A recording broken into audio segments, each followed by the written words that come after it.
They said the ocean held no secrets we weren't ready to know. They were wrong. Nearly 4 miles beneath the surface of the Atlantic, in a darkness so complete that light itself becomes a stranger, a research submersible paused its descent. The pilot stopped speaking mid-sentence. The data feed went silent. And for 17 seconds, according to the ship's own recording, the only sound inside that titanium shell was the slow, deliberate creak of something massive shifting in the water outside. When the lights finally turned, they did not illuminate a shipwreck. They did not illuminate a trench. They illuminated a wall. A wall that should not exist. A wall that, according to every geology textbook ever written, could not be there. And yet, when the camera panned along its surface, the crew saw what no modern human was ever meant to see. Writing. Ancient. Weathered. But unmistakable. And on the other side of that wall, bones. The pilot, a veteran of more than 100 abyssal missions, would later describe that moment in 3 words. He said the ocean, for the first time in his career, felt awake. He said it felt aware. He said the water around the submersible was no longer simply water, but a witness. And the witness had been waiting a very long time for someone to notice. What you are about to hear is not speculation. It is not legend. It is a record of what has been pulled, pried, photographed, and filmed from the deepest graveyards of our planet. Structures that predate every civilization. Remains of creatures that should be myths. Fossils of judgment frozen in stone. Entire cities swallowed by water, preserved in coral, and then forgotten for so long that the books written about them burned in libraries that no longer exist. And in every case, the deeper we went, the closer we came to one uncomfortable conclusion. The Bible was telling the truth all along. Every chapter, every genealogy, every verse about water rising, giants falling, chariots being overtaken, and cities disappearing beneath the waves. Every detail the scholars had dismissed as folklore. Every name the scientists had quietly erased from the historical record. The ocean, as it turns out, keeps better records than men do. And tonight, we descend with it. ACTI, the flood that left a fingerprint. Open the book of Genesis, chapter 7.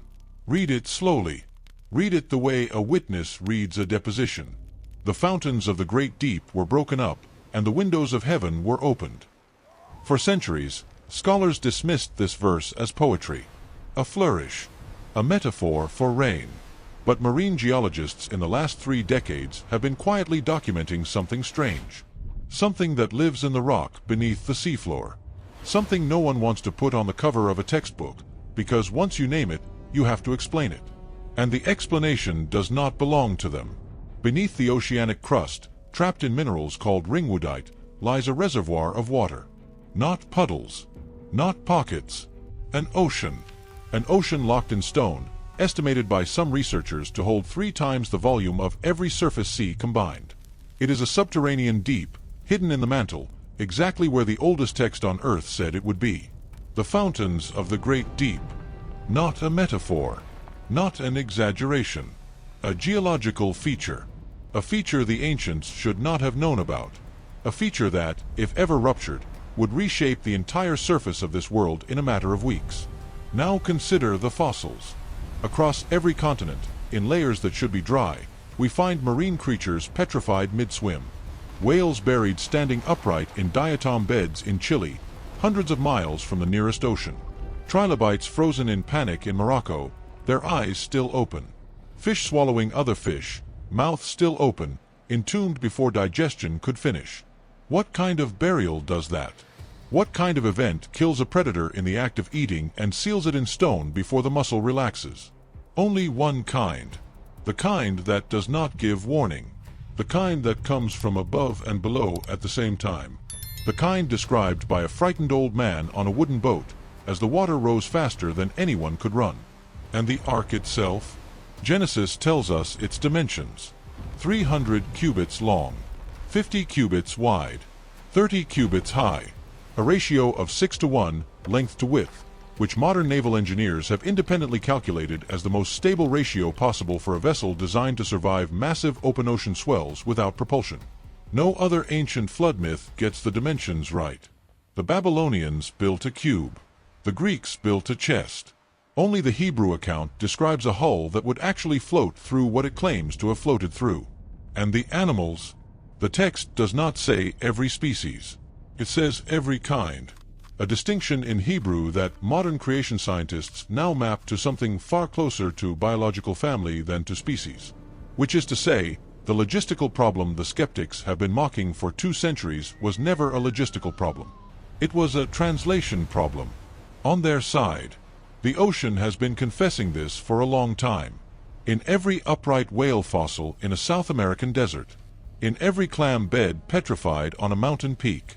In every layer of sediment that wraps the globe like a burial shroud. And that is only the beginning of what the ocean floor is confessing.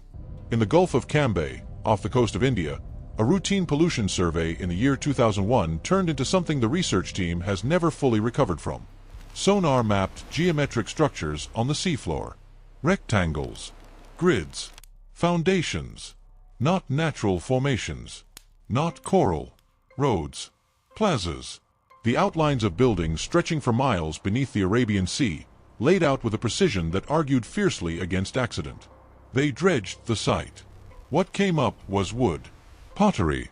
Carved stone. Human teeth. One artifact, when carbon dated, returned an age of roughly 9,500 years. 9,500 years. That predates every city the textbooks allow. That predates Sumer. That predates the first recognized civilization by more than 4,000 years. And it lies beneath water so deep that the only way it got there was if the sea itself rose to swallow it. The finding was reported. The finding was buried. Not beneath water. Beneath silence. Beneath the collective refusal of a scientific establishment that has built its career on the assumption that human civilization begins in Mesopotamia, and that anything older is mythology. But mythology does not have foundations. Mythology does not leave pottery. Mythology does not get carbon dated. Now turn to Genesis, chapter 6. The earth also was corrupt before God, and the earth was filled with violence. There was a world before ours. The Bible tells us so. The Bible tells us that world was judged, that world was drowned, and that the only survivors were a single family inside a single vessel. It tells us this not as metaphor, but as an eyewitness transmission passed from one generation to the next. And the ocean, patient and silent, has been holding the evidence the entire time. Off Yonaguni, in Japan, divers find terraces cut into bedrock at right angles, staircases leading nowhere, arches too precise for tide or tectonics. The edges are sharp. The platforms are flat. The scale is monumental. Geologists who want to dismiss it as a natural formation have yet to explain why natural formations elsewhere on Earth do not produce 90-degree corners on a 20-foot scale with any regularity whatsoever. Off Cuba, sonar images show what appears to be an entire urban grid at a depth that would require the Caribbean to have been more than 2,000 feet lower than it is today. When did the Caribbean drop 2,000 feet? It didn't. The water rose. And it rose on top of something. Something old. Something forgotten. Something the book of Genesis told us to remember. And here is the part the textbooks will never publish in a single paragraph, because doing so would end the careers of everyone who signed off on the last century of consensus. All of these sites, separated by thousands of miles of ocean, submerged by very different geological events, all contain tool marks consistent with human hands. All contain pottery. All contain the ghost of a civilization that was already advanced before ours had learned to plant a seed. A civilization that ended in water. The Bible gave us the date. The ocean gave us the address. The word in the original Hebrew is Nephilim, fallen ones. Their bones, we are told, were scattered. Their bloodline, we are told, was a warning. Their existence, we are told, was the reason the flood came in the first place. A corrupted lineage. A contamination of what had been made in the divine image.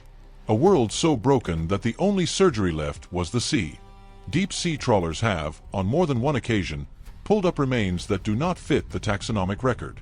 In 1997, a Japanese fishing vessel in the South Pacific dragged a carcass aboard that measured over 30 feet in length, with limbs that appeared to be articulated, and a skull unlike any known cetacean. Photographs were taken. Samples were collected. The samples, according to the maritime records, were lost in transit to a university in Tokyo. Lost. A word the ocean understands better than any other. A word that appears in marine archaeology with a frequency that statistics cannot explain. Samples lost. Logs misplaced. Photographs degraded. Hard drives corrupted. Entire expedition records quietly removed from publicly accessible archives between one funding cycle and the next. It is, at a certain point, no longer a pattern of carelessness. It becomes a pattern of curation. Someone is deciding what we are allowed to remember. But it is not only the bones. It is the structures built for bones that size. Underwater megaliths off the coast of Malta, submerged stone slabs weighing in excess of 50 tons, cut and joined with a precision that modern engineers would struggle to match on dry land with full equipment. Who lifted them? Who carved them? Who dropped them into water? The builders left no name, but they left a fingerprint. And the fingerprint matches the one pressed into every page of the earliest scripture. A race of men of enormous stature. A generation before the flood. A lineage erased by water, preserved only in sediment, and in a book that old men used to read to their children by candlelight. Across the Americas, local oral traditions speak of a vanished race of tall people who lived before the current inhabitants. In the hills of Ecuador. In the caves of Peru. In the earthen mounds of the Ohio Valley, where 19th-century excavations documented skeletal remains of unusual size in newspaper archives now scrubbed from digital indexing. In every case, the surviving indigenous population told the same story to the first European chroniclers. They were here before we were. They were much larger. They built what we inherited. And the water took them. The Bible never said they vanished quietly. It said they were buried. And the grave, it turns out, is the sea. Look at an Nephilim burial the way you would look at a crime scene. The victim is a species not officially recognized. The weapon is water. The motive is given in the second page of the oldest book we have. The evidence is on the seafloor, in the caves, in the sediment layers, in the coral growths. And the witness, silent for millennia, is finally being asked the right questions. She is answering. There is a stretch of water between Egypt and the Sinai Peninsula. The Gulf of Aqaba. At its narrowest, the seafloor forms what marine cartographers now call a land bridge. A shallow ridge, surrounded on both sides by trenches more than a mile deep. A path. A floor. A corridor, if the water were ever to be removed. Remove the water, even for an hour, and an army could cross. Remove the water for half a day, and a fleeing people could escape. Return the water all at once, and a pursuing army would have nowhere to climb. Nowhere to run. Nowhere to bury their dead except where they fell. In 1978, a diver named Ron Wyatt made a claim that most archaeologists laughed at. He said he had found chariot wheels on that ridge. Gold-plated. Bronze-cored. Encrusted in coral, yes, but shaped unmistakably by human hands. He said he had found bones. Human. Equine. Scattered as though fleeing. Scattered as though overtaken. The mainstream mocked him. The mainstream always mocks first. But in the years since, other divers, other cameras, other sonar scans have independently documented coral formations on that ridge in configurations that do not grow naturally. Spokes. Axles. The arc of a wheel. The kind of shapes that coral only forms when it has something to grow around. Because coral needs a scaffold. Coral needs a structure. Coral cannot, on its own, decide to grow in the geometric pattern of an 8-spoke Egyptian war chariot. Coral grows on what is there. And when the coral is shaped like a wheel, the wheel was there first. Exodus 14. The waters returned, and covered the chariots, and the horsemen, and all the host of Pharaoh that came into the sea after them. There remained not so much as one of them. Not one of them. Read that phrase again. Because it is the part the skeptics never wanted to confront. If the story were merely a legend, embellished over centuries, the Hebrew scribes could have written that many of the Egyptians drowned. Or most. Or the elite force. Instead, they wrote not one. A number. A specific, testable, falsifiable number. A claim that every single chariot and every single rider was accounted for beneath the water. And on that ridge, across miles of seabed, the coral count keeps climbing. They are still there. Exactly where the book said they would be. preserved in salt and silence, waiting for a world that stopped believing. Local Bedouin oral tradition, recorded long before any diver went looking, identifies one of the beaches on the Saudi Arabian side of the Gulf as the place where a great people came up out of the sea. They even have a name for it in their own dialect, a name older than any tourist map, a name that translates, in the roughest English, as the crossing place. The book told us the story. The ocean kept the receipt. The book told us the story. The ocean kept the receipt. Off the coast of Turkey, in the Black Sea, the water level rose catastrophically in ancient prehistory.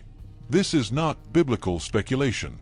This is the published finding of Columbia University oceanographers Ryan and Pittman.